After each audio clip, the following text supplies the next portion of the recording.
بسم اللہ الرحمن الرحیم۔ حضور کریم صلی اللہ علیہ وآلہ وسلم کی حدیث مبارکہ ہیں کہ ان اللہ لا یستحی من الحق، اللہ تبارک و تعالی حق بات بیان کرنے سے حیا نہیں کرتے۔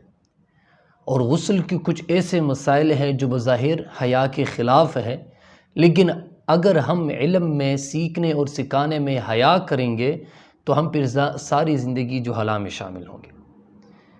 اس لیے غسل کچھ ایسے ہی مسائل ہیں غسل میں، اگر غسل میں ایک بال کی برابر جو جگہ ہے وہ بھی خشک رہ جائے تو آپ کی غسل نہیں ہوگی۔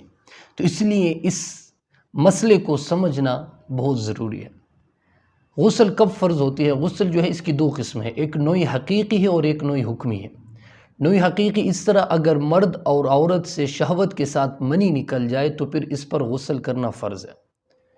دوسری صورت یہ ہے اگر مرد کو سوتے ہوئے احتلام ہو جائے تو اس پر غسل کرنا فرض ہے۔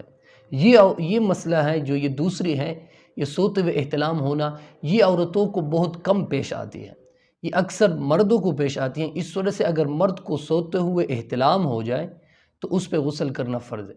اور تیسری صورت یہ ہے کہ صحبت کرنا، مرد اپنی شرمگاہ عورت کی شرمگاہ میں داخل کر لے، خواہ انزال ہو جائے یا نہ ہو جائے، تو اس دونوں پہ غسل کرنا فرض ہے۔ اور جو چوتھی صورت ہے حیض کے بعد عورت پہ غسل کرنا، یہ بھی فرض ہے۔ اور جو آخری صورت ہے، پانچویں صورت، وہ ہے نفاس کے بعد۔ نفاس کے بعد جو عورت پہ غسل ہے، عورت پہ غسل کرنا یہ بھی فرض ہے۔ یہ پانچ جو قسمیں ہیں یہ نوع حقیقی ہے۔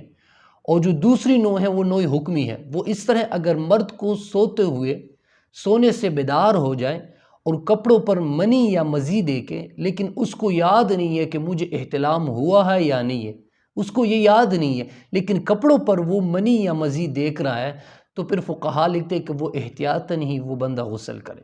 اگر اس کو یاد نہیں ہے کہ مجھے احتلام ہوا ہے یا نہیں، لیکن کپڑوں پہ اس کی نشانات ہیں منی کی یا مزی کی، تو پھر اس کو غسل کرنا یہ ضروری ہے۔